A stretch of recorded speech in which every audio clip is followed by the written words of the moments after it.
Am I a robot? No, sir. Wait, Dean talk? LOL. Dean's a chipmunk. Dean is a chipmunk. Amazing. Not just me. Do I sound chipmunky still? No. Not like you did. No, you sound fine. That part's staying in. Oh, no. And then we'll talk about like each boot, obviously. Yeah, we only have 10 of them. Yeah, I think some can be sped run, though. We are going to have to speedrun.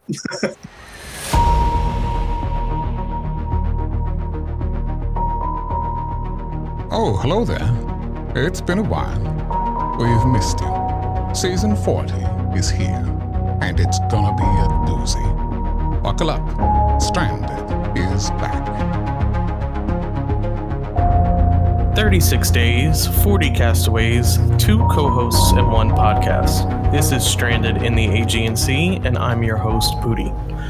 We're joined by 2 co-hosts and alumni of Stranded, Dean, who originally played in Stranded in Tanzania. Hello. And Loveita, who originally played in Isolated and later Stranded for Victory. What's up? Today we're going to take a look back at the first few rounds of the game leading up to tonight, which will be a swap right before our weekend, which will lead into the big merge of the games. And God, do we need a swap, because these tribes are giving me heart attacks. Honestly. Yeah, it's been a wild first week. I can't tell if it's because we have 2 really entertaining seasons, or if it's just like both of them combined make it super entertaining and so much going on, or maybe both. I don't know. I think it's a little bit of both. I think one of the games, Rhodes, I think is definitely more interesting as a whole than Crete is, but one of the tribes on Crete is insane. So it kind of evens out. Yeah, that's a good My summary. cat agrees. Hi, Velcro. Velcro knows all. Yeah, I would agree. I think looking at the season overall, it's absolutely bonkers. All of the boots have been horrific because they've been the most entertaining players, but that still leaves a ton of entertaining players in the game, which is crazy. And I feel like it might give them more time to shine later. So I'm hoping the season isn't front loaded, but I think even the players that are left, although they might just be more strategic, will make for a very entertaining game as we go on. I think their potential will be further unlocked, and that's what I'm hoping with this swap, at least for the game merge, because there's a lot of good people left, even though a lot of the pre-jurors are, it's been traumatic. Yeah, well, let's get into it, and we'll talk about the pre-merge boots. It was rough watching some of them go this early, but in a 40-person cast, somebody's going to go early, you know? Let's go ahead and start with Crete. We'll go alphabetically. Episode 1, we had 20 people start. Players pick members 1 by 1 to eliminate. The last standing on their tribe wins individual immunity. Both tribes go to tribal council on Sunday. Did we talk about this on Sunday? You guys might have, because I think you guys recorded the last podcast right before the tribals. We'll go through this again. I think we did talk about this because we mentioned the Jacob Dominic thing. So we'll skip forward. I think basically we got down to the elimination. I think we podcasted right before the 2 tribal councils. So on Zachros, Rachel, Michelle, and Paul remain oblivious about the drama surrounding the Zachros Final 3 alliance that the rest of the tribe thinks they're in. Kayla tries to form alliances and group chats, but her fellow tribe mates are paranoid about using the feature and shut her down. Michelle finds a hidden immunity idol. This is where we left off. Michelle finds a hidden immunity idol, but doesn't know that she's in danger, and the non-existent Zachros Final 3 are left out of the vote, where sadly, Michelle is the first person voted off of Zachros. Tragic. Yeah, it was super exciting seeing her find the hidden immunity idol right before tribal council, but of course, that's only good if the person knows that they're going, and unfortunately, she did not. We were all hoping maybe she would, because she found it quite literally about 2 hours or something, maybe less than to tribal. So she found it, and I mean, you have to know that you're using it, but a lot of the others are just keeping secret about this whole Zachros Final 3 that they think is real, but it's not. Yeah, and it was frustrating because the 2 targets were Michelle and Michaela, who we both, they were both like some of our favorites on the tribe and in the game. So it was really a lose-lose for us. Michelle had plenty of fans in the Lurkers Lodge. I know John was a huge Michelle fan. And it was just sad to see. I think Michael too. Yeah, it was just sad to see someone who has really good potential go out for something totally random. Especially because she didn't do anything wrong. wrong, really. It was just a really, really shitty situation overall. Nothing she could have done, I don't think. Yeah.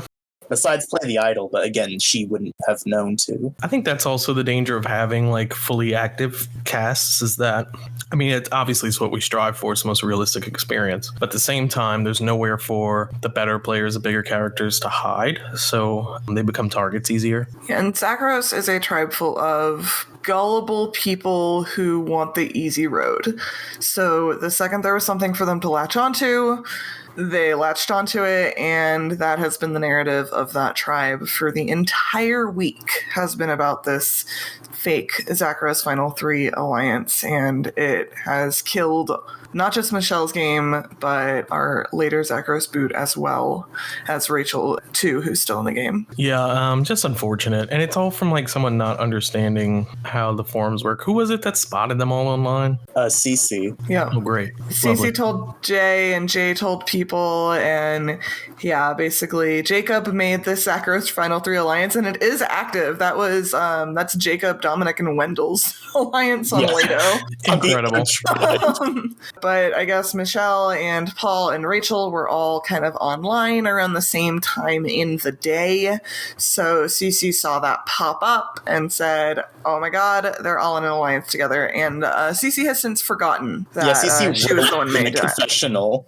Iconic. Yeah, so that's unfortunate. Michelle's unfortunately the first one to go here. On Lato, a little bit easier of a boot. Libby doesn't show up and her tribe votes her out unanimously. They wanted to do so much more, and they do so much more in the next couple rounds.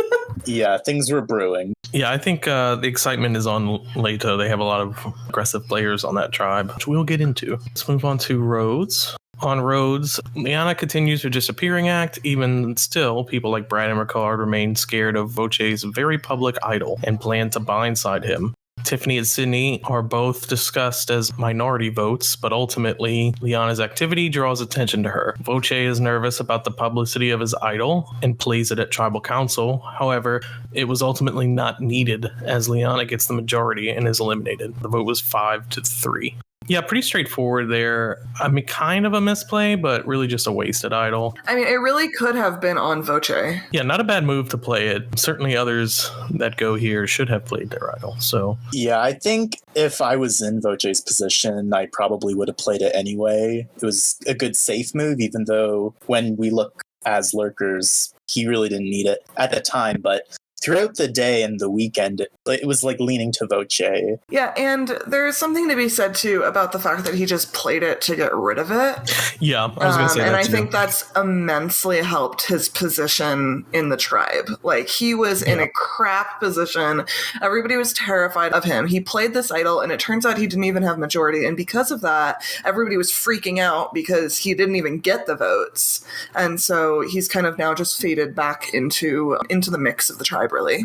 Yeah. Yeah, his position definitely improved from getting rid of that idol. Because he was slated to be the second boot or something like that. Like, we all thought he was going to leave very early on, and he's in a pretty comfortable position as of right now. On Mausolus, this is the beginning of Rodney Luigiing the game. Can we call it that? Where, everyone else is like eliminating themselves, like letting him slide by. Rodney wins by doing absolutely nothing. Which is iconic. On Mausolus, Shireen and Will discuss voting out Mike or Nina and keeping Vince, but return to their Vince plan. Closer to Tribal, both Nina and Tyler are told about the blind side on Vince. Nina by Carol and Tyler by Will and Shireen. Mike tells Nina it isn't true and to vote Rodney. Rodney comes online briefly and targets Nina to a fellow tri-mates before disappearing into the night once again. And without leaving a pre-vote, Vince's blindside is successful and he doesn't play his idol and is eliminated 6-3. So Vince found the idol, doesn't play it, and goes home. Second person that night that went home with an idol. Yeah, we were devastated about the Michelle Vince thing. And it stemmed because Mike was just really salty about not getting the idol in the first place. Yeah, wasn't he like 2 minutes later, something like that? Yeah, very close. Yeah, we talked about that in the last podcast, but basically Mike just keeps getting these idols ripped out of his hands, and I think that helped contribute to his rage towards Vince. This vote is a big enough deal in and of itself, like this big blindside on Vince, which probably did not need to happen this early because Vince was pretty loyal to Mike. But it's also when Mike like tries to damage control with Nina to keep the vote 6-3 instead of just letting it be 7-2 10 minutes before the vote, telling Nina, no, it is Rodney, it's Rodney. That really hurts him moving forward. Yeah, he put all his cards out there in the worst way possible. And really, Mike was someone who had been overplaying anyway. Like, he was super aggressive, which we love, and I think normally would work. But this cast has been very much targeting like the big players early. Let's go ahead and move on to episode 2, back on Crete. On Leto, the vote discussion circles around Chris and Laurel, with Chris, Stephanie, Bradley, James leaning against Laurel, and Laurel, Dominic, and Jacob against Chris, leaving Morgan and Wendell in the swing position. On Zakros, Paul's public arguments do nothing to sway members of the tribe in his favor. Rachel works on getting closer to Jay and Ken to regain footing, and most of the tribe members remain convinced that because Paul, Michelle, and Rachel voted together, they were blindsided. That means that the Zakros Final 3 chat was real. So, a self-fulfilling prophecy. Immunity challenge number 2 is Strandle, which is Stranded's Wordle.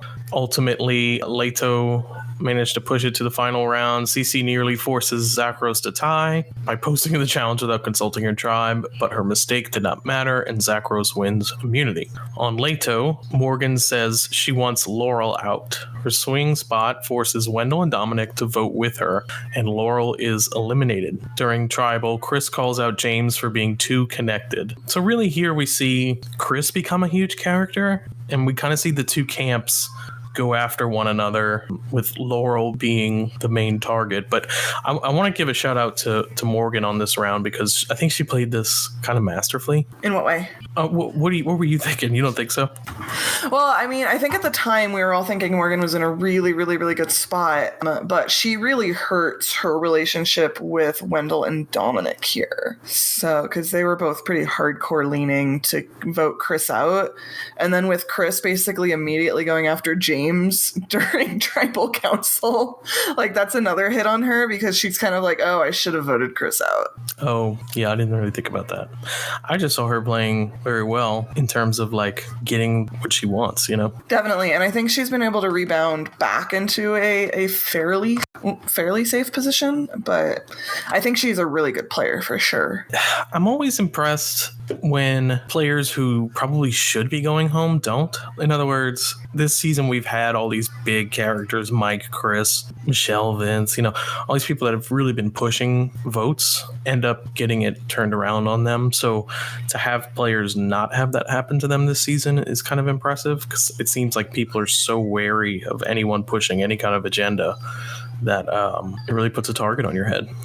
Yeah, I feel like we've had a bunch of people who are saying, oh my gosh, this is the first or second round. I have to play as hard as possible, as fast as possible, because that is what we told them to do in our podcasts.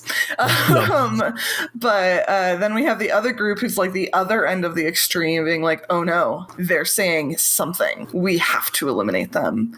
And then there's like maybe 5 to 10 players who are kind of just sitting back and assessing for now, who are managing to either stay out of the spotlight, but that's also been like really risky, like Ricard almost going home on Rhodes recently. But basically I think we're going to have like some sleepers who are going to come out and make the big moves later on, who are kind of like watching other people's mistakes right now, if that makes sense. Yeah, Dean, where do you land on this? I agree with Loveita there, where even if a lot of players right now, whether they're getting voted out or are in danger of, they're making all the moves and all the plans, but I don't think that counts out anyone else. And I think that they're going to awaken further in the season. And that's something I'm looking forward to this entire season watching. Is I think that every sort of point in the season is going to have their own specific characters and stories, and I don't think anyone is going to miss out. Who that is I can't think of the phrase I was thinking of, but we'll see them later on. Well, so we lose Laurel there, who was a big loss. I mean, she was a hard player. Yeah, by the way, much better of a player than I gave her credit for preseason. She was kind of killing it for a little while. Yeah, I think if Chris had ended up going here, I think she would have made a much deeper run. I don't think she would have been the next boot at all. Yeah, because the Leto Civil War was starting to come up afterwards. So if Laurel sat comfortably, I think she could have went further too. Yeah, this is the first tribal where Chris really kind of blew up. I don't know if blow up is the right word, but something like that. And that kind of put a target on him. Yeah, and we just saw that with Mike as well, which they were both casted as similar players, and they both had extremely similar trajectories, which is kind of interesting. Let's move on to Rhodes. On Chimeros, JD goes to Florida for spring break while people discuss voting him out next. JD will end up being the bane of our existence this season. I like JD. I wish he was around. Yeah, I think JD is very sweet. He seems like a very nice person, but he is not giving me anything in this game, and I am very sad that he is still there. I share those sentiments. Sydney is also brought up, but the tribe is worried about the optics of voting out another woman. Voce's idol play helps decrease the target on his back. Brad creates an alliance chat operation with Erica, Sydney, and Tiffany to expose his suspicions of Nasir. Nasir finds out, but his vote starts floating around as a possible name, even over JD, who is much less active with the tribe. I think that's the biggest. I mean, we do not stand in an active on Stranded, especially over King Nasir. Oh, that was such a tragic boo. Oh, my Welch King. Yeah, I mean, to be fair, like, if I was in a tribe with Nasir, he'd have to go. Like, he was constantly... Yeah, playing is different. Yeah, I mean, we love watching Nasir, but I could see how they'd want his ass gone, because he was making like a million different alliances, telling everybody everything. He was a hot mess, but we're here for that. Yeah, I think like Always. a majority of the group chats on the entire Rhodes game was made by Nasir. I forgot about that. Yeah, Nasir and Icon, who went way before his time. On Mausolus, Shireen and Will continue to discuss their plan to blindside Mike and bring in Tyler, Nina, and Carolyn, the group chat oddballs. Mike targets Carolyn for leaking the vote last tribal. Rodney learns how to vote, yay, and randomly targets another tribe mate, Haley.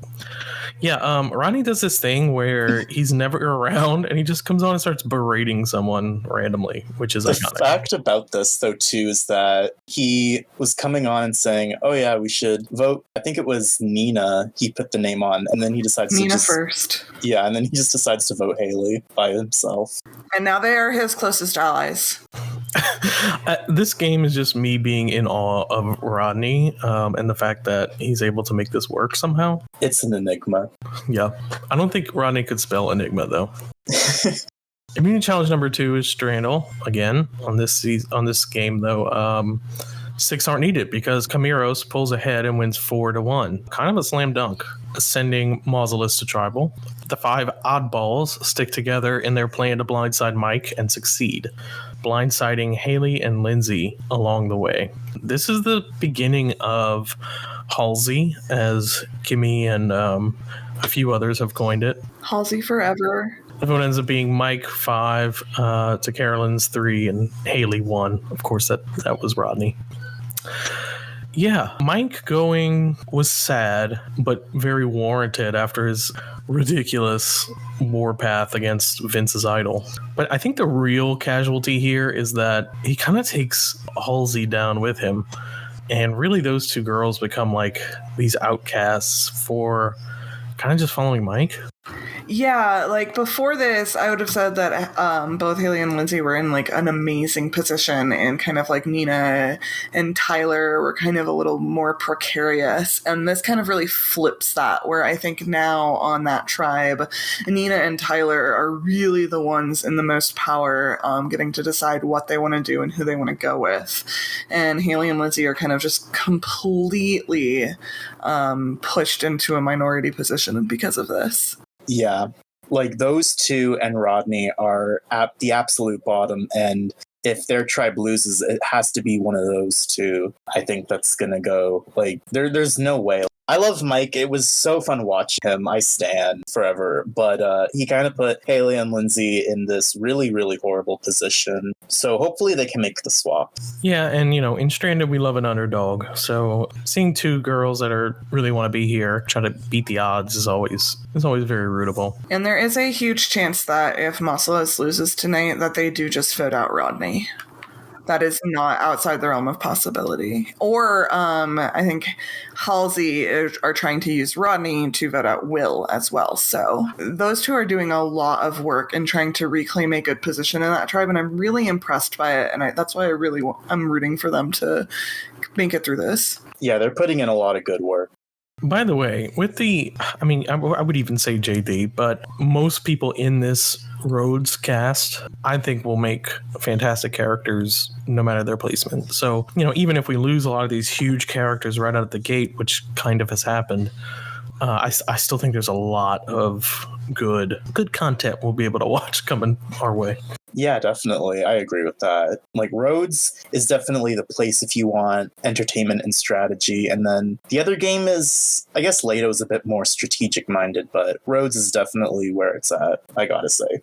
Episode 3 now. We're going to switch back to Crete. On Leto, Dominic and Jacob are still on a warpath from Laurel's departure. I love this. And try to split up James and Morgan by pulling in Chris, Wendell, and Stephanie. Stephanie pushes back and talks to Bradley. And Wendell's plan to play the middle puts him in a powerful position. So really a lot is happening on Leto in this episode. And they do end up going to tribal, so we'll discuss what happens here. On Zakros, small talk continues at snail's pace with no real change of the power dynamics of Paul as the next boot. So basically just a sitting duck. In the immunity challenge with the puzzle, they must work together. Taylor comes in clutch for Zakros, who win immunity. On Leto, Dominic and Jacob are willing to vote for Chris and go to rocks, but Wendell is not. So Wendell really begins to play both sides of the fence here, telling Dominic and Jacob that he'll vote for them and that they'll tie it up and go to rocks, which he does, not wanting to ruin his position in the middle. Wendell purposely ties the vote 4-4 between Morgan and Chris, but flips on the revote and sends Chris home. So this was a really odd play by Wendell. I loved it. It was iconic, but really played his cards here, going between both tribes, sticking his neck out and causing a tie and then betraying that tie, thus pissing off both groups. He was playing this thinking about the next round already. He had next round's vote planned out in his head. And so this was his way, I think, to do that, because now he wants to keep the Morgan and James side away from the Dominic and Jacob side. I don't know why he had to tie the vote, but I think this was his way to try to convince Jacob and Dominic that he was working as hard as he could to get somebody to flip and then just wasn't willing to do it himself. It's something like that, yeah. I'm still kind of not totally sure why Wendell did it, but yeah, it was basically, I think, to try and really say, hey, look, I'm with you guys. He wanted to really hide him being on the other side for both sides. Yeah, he wanted to look like he less blatantly betrayed them and was planning to just flip back and wanted to look more like he just pussied out. Yeah, that makes sense, but I don't know. It ends up not being great for his game. Good idea, but execution, I don't know. I don't think he's totally screwed over currently, but it definitely has put a damper. It could still work for him. It could work for him if Leto loses tonight, but it could also backfire on him tremendously and send him out of the game with another idol in another pocket. Oh my god. Yeah. No, I agree with that. I think the danger is it built up his target. So now people are aware that he's playing hard. And whether that costs him now or later, I don't know. Episode 3. On Rhodes, Chimeros, Brad sets a plan in motion to vote out Nasir. Wait, did we see this already? It's kind of similar. He continues his plan. Yes. I got you. Sydney, hearing that Nasir said her name helps add fuel to the fire, he, Sydney, and Tiffany grow closer together. Voce and Erica form a final two. And That's important. JD, okay, well, we won't gloss over that. Voce and Erica form a final two. Keep that in mind. JD's real-life balance continues to impair his activity, but Brad keeps him in the loop. That's also important. A lot happens on Chimeros in this last round, so this is all like a big build-up. On Mausolus, Haley and Lindsay continue to feel isolated from the rest of their tribe after Mike's elimination. However, they work to sow the seeds of doubt about Will and Shireen, Tyler and Nina, with mixed success. Even though no one trusts Rodney at all, nobody plans to vote him out, with the vote talk largely about Will or Haley. Both Nina and Lindsay work hard on their relationships with Rodney. Lindsay in particular plants seeds for him to go against Will. So just more of Lindsay, Halsey doing some work to try to get out of their predicament. Will, by the way, one of the most annoying posters I think has ever played, at least since Jillian. The copy pasta confessionals. It's so, I mean, at this point it's a hilarious meme, but that ain't it. Like, I thought it was part Mimi, but then Sherry replied to one of his confessionals with a copy paste pasta meme, and he got so upset with her. Sherry trolling in the confessionals is iconic. Our reigning stranded queen. So the next challenge is the puzzle. Members must work together to post images. Everyone on Mausolus works independently, and Carolyn solves the puzzle the fastest for Lindsay to post. Mausolus wins immunity. On Chimeros, Brad puts his anti-Nasir plan into action, and both Jeannie and Ricard catch wind of it from others and follow along. Only Erica votes JD with Nasir, citing his inactivity.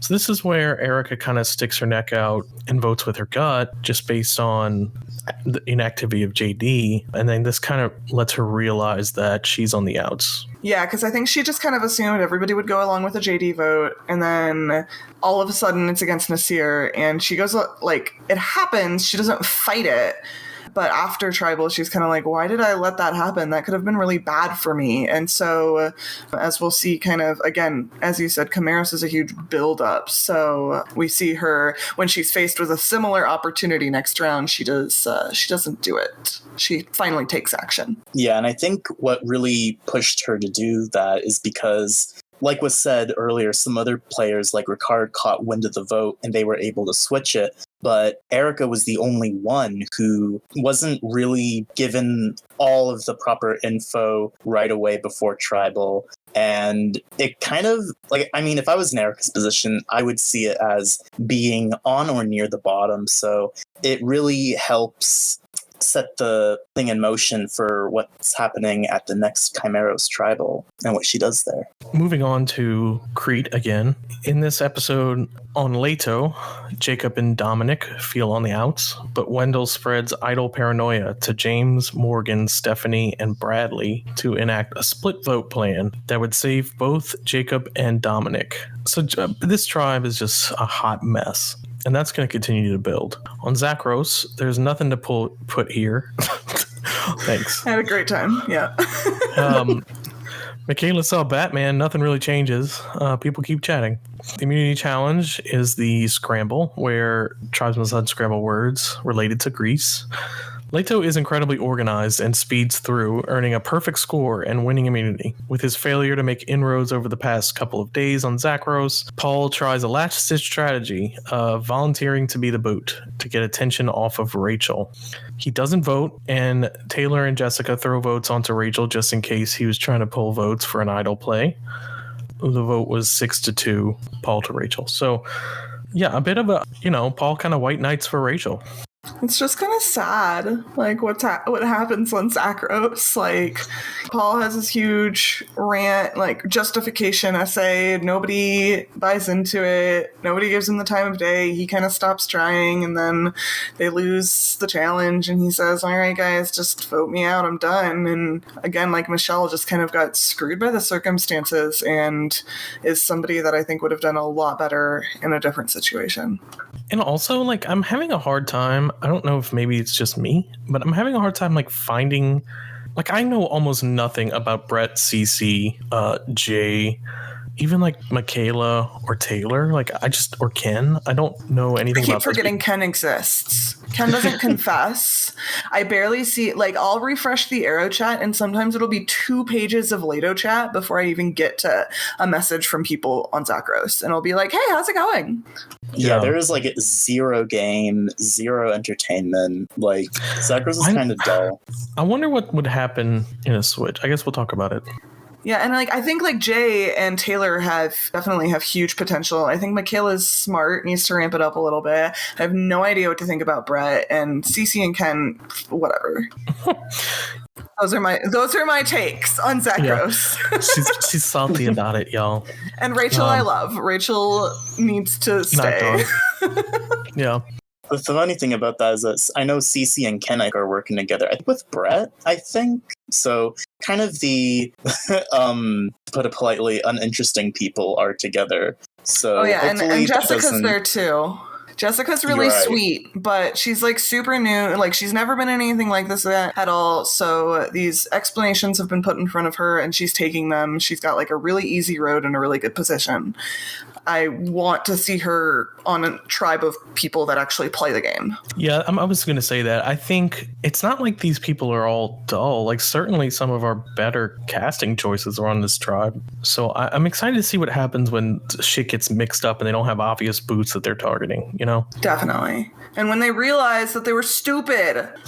Yeah, that won't happen until they watch this probably. But justice for Paul and Michelle. Yeah, I'm ready for them to get out of the group thing. Okay, on Rhodes, we'll start with Chimeros. Brad, Tiffany, and Sydney discuss voting out one of Jeannie or Ricard and using JD to their benefit, even though he remains less active than the rest of the cast. Jeannie and Ricard are pretty focused on voting JD, and Erica and Voce are in a swing position. On Mausolus, the dynamic remains pretty similar with Lindsay and Rodney as the primary vote. In the challenge, Chimeros is off to an early lead, getting half the words very quickly, but with no organization as to who's doing what, they only score 7 points, while Mausolus gets 9 and the phrase, totaling to 12, winning immunity. Brad and Tiffany try to pull in Sydney, JD, Voce, and Erica to vote out Ricard, but Erica and Voce flip the vote onto Sydney instead, manipulating JD in the last few minutes and sending Sydney home. This council was friggin' wild. Finally, some whispers started occurring. Just a hot mess on this tribe. Really, it came down to like people targeting Ricard, who's just way too connected. And then the rest piling onto Sydney, which was a huge loss for us. But really, like, no great outcome out of this tribal. Like, why couldn't they just vote out JD? Why couldn't they have just voted out JD? Raging. JD would have been so easy. Well, and here's the thing. Like, Erica, Voce, Jeannie, and Ricard would have all have been perfectly happy to just vote out JD and call it a day. But Brad's like whole big let's vote out Ricard thing got in the way of that. And then when Sydney is like, it doesn't matter who you vote, Erica, we have the votes to get Ricard out anyway. Erica was like, fuck you, I'm going to get you out. So, Erica just went for it. She went from 0 to 100. It's like, what do you mean you don't, like, my vote doesn't matter? My vote does matter. I'm going to actually change the whole script. Oh yeah, her whispers were so like stern of like, no, don't switch your vote off of Sid. Stay on it. I'm standing firm, Voce. And Erica's like such a perfect Erica in this. She was like very, sweet about it, but also like really wanted to get her voice. So she like finally stepped up. Unfortunately, it cost Sydney of all people, but to be honest, I don't think she's like that happy that Sydney was the one she ended up pulling the vote on. I don't think she's like that pleased with that final decision, and I think she still would have preferred it had been JD. But I mean, when Ricard was the other option, and when she felt so like this pattern had come a second time in a row of her finding things out like 10 minutes before the vote, I mean, she needed to do something, and I don't, I'm not mad at her for doing it, even though I'm super sad Sydney's out. Sydney robbed. Yeah, lots of people robbed this season. I mean, we knew that was a strong possibility because so many people have to go before there's a merge, like 26 people. So, it is what it is. But I'm hoping that just means we have a very entertaining early game and a very entertaining late game as well. Yeah, and Brad should learn from this. I don't know if he has, but like JD was super manipulated in the last 3 minutes before the vote. Erica said, hey, vote this person because otherwise it's going to be you. And he said, okay, and completely ignored everything Brad had told him about who to vote for and just voted who Erica told him to in the last 3 minutes. Right. And that is what changed the vote. So that is the danger of keeping somebody because you think they'll just vote with you because they're not around much. They'll vote with anybody. Oh, I love this Rage Vita. But yeah, and we see it every season. It was about to be I a have tie. feelings, okay? I've been waiting to podcast about this. We see this every season. We always tell people, like, look, don't rely on stringing people along who are quote unquote goats because you can't rely on that vote. Like, yeah, it's not a threat, but you're keeping someone in who's a total wild card in that they're not around much for you to talk to. It's like what happens is like the people who are around, everybody's looking at them like, oh, they're around and they're talking to me. That means they're around and talking to everybody. That means I can't trust them. But then with people like JD, they're like, oh, he's barely on. That means I must be the only person he trusts. Where in reality, JD's like, I know I'm on the bottom. I know I'm just going to need to survive. This person told me to vote this way. I'm going to do it. It's the last thing I heard. Literally last minute. Brad is following the trajectory of Mike and Chris, which, as we have seen, does not end well. So he's kind of setting himself up here. I mean, I'm here. You know what's funny is so many people in Chimeros have not seen Survivor 41, and they all fit their reps so well. That's true.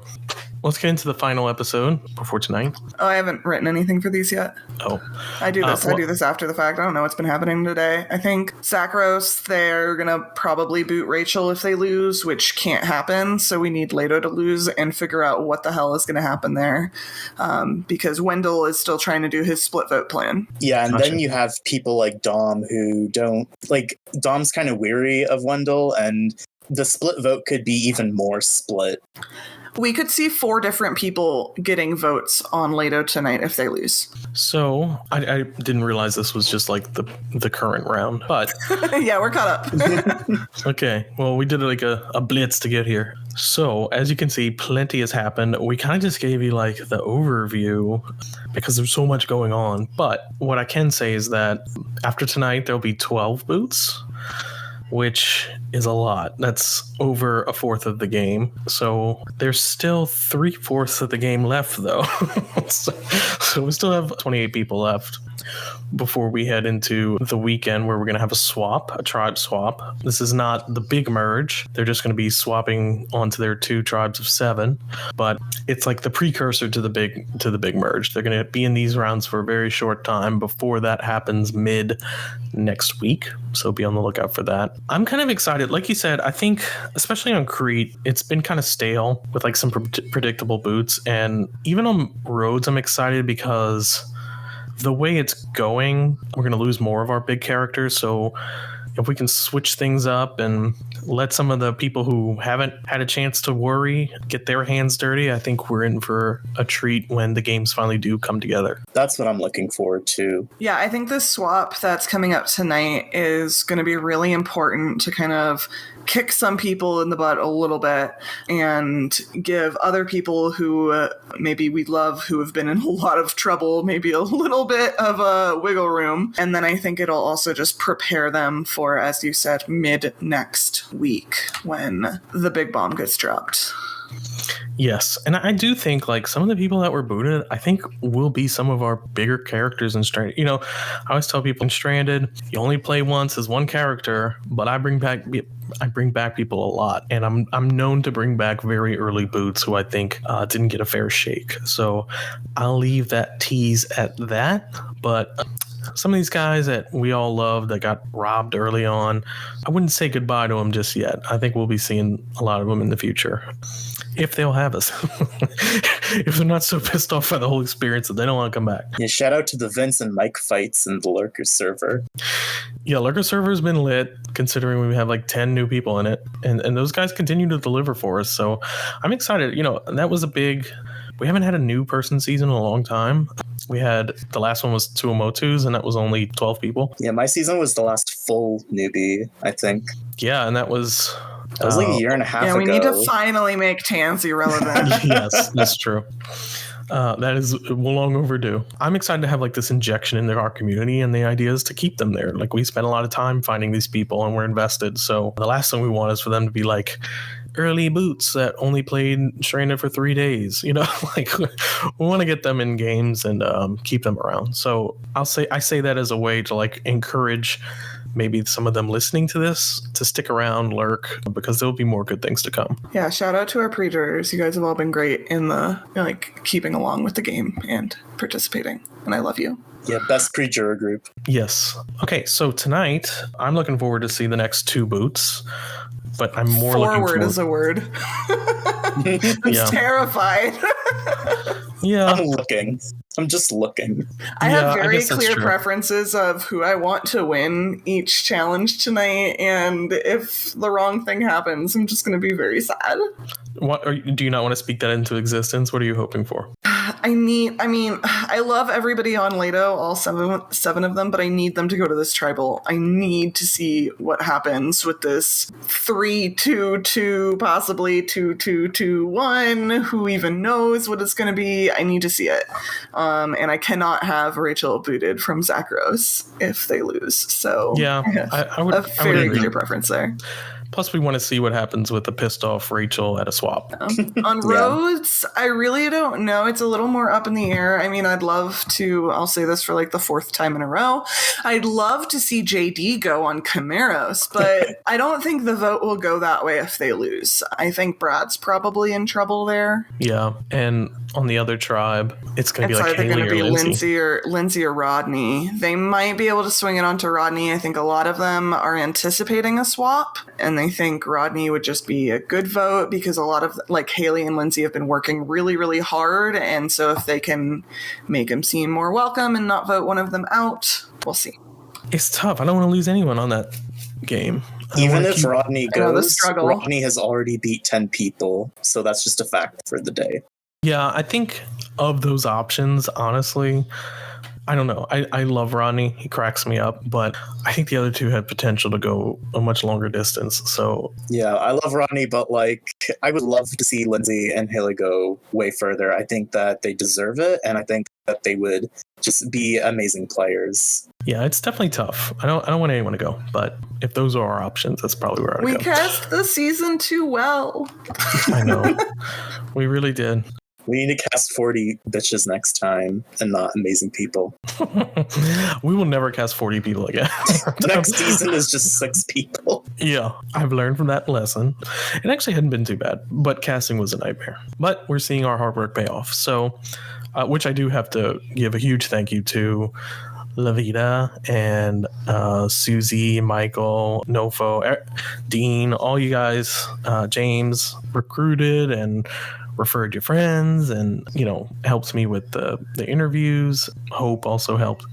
I'm sure I'm forgetting someone. So I think without that hard work, we wouldn't have this amazing cast. So shout out to you guys for really stepping up on the pre-season planning.